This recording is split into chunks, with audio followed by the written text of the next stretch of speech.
아파트 할인 분양에 불만을 품은 주민이 자살하는 사건이 발생하면서 부동산 시장이 시끌시끌하다.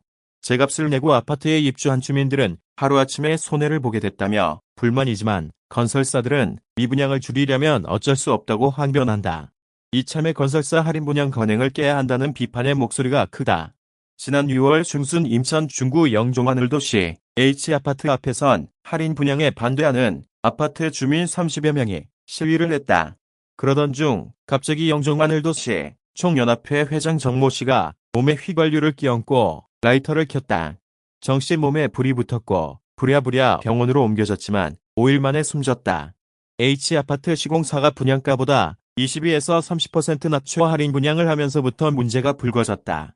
이 아파트 126제곱미터의 경우 기존 분양가가 4억 1천만 원이었지만 할인 후 3억 원 수준으로 떨어졌다.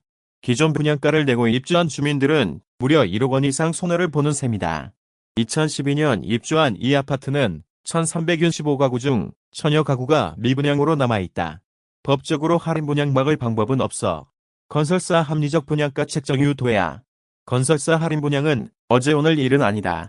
2008년 글로벌 금융위기로 분양 시장이 침체되자 건설사들은 미분양 단지마다 파격적인 분양가 인하 조건을 내걸었다.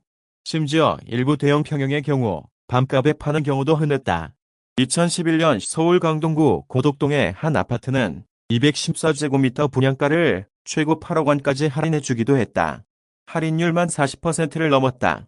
건설사들 입장에선 미분양을 그대로 두는 것보다 싸게라도 파는 게 이익이었기 때문이다.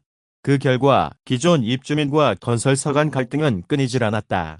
지난 3월 경기 김포 한강 신도시 한라 비발디에서는 할인 분양 때문에 입주민과 분양대행사 직원들 간 물리적 충돌이 발생했다. 기존 입주민들이 이삿짐 차량 진입을 가로막자 분양대행사 직원이 이를 저지하다가 몸싸움이 벌어진 것, 경찰이 와도 소용없었다. 아예 이삿짐 차량 바퀴 옆에 들어눕는 주민도 있었다. 할인 분양 단지가 늘다 보니 건설사들은 잇따른 소송에도 휘말려 있다. 사실 법적으로 할인 분양을 막을 방법은 없다. 지난해 5월 울산지법은 아파트 계약자 8명이 할인 분양에 나선 시공사 등을 상대로 제기한 손해배상 청구 소송을 기각했다. 할인 분양은 어디까지나 건설사의 자유 영역이라는 이유였다. 전문가들은 입주민과 건설사가 협의를 통해 문제를 해결하는 것 외에는 뾰족한 해법이 없다고 말한다. 계약서를 쓸 때 할인 분양 등 조건 변경은 없다라는 문구를 넣는 게 그나마 효과적이다.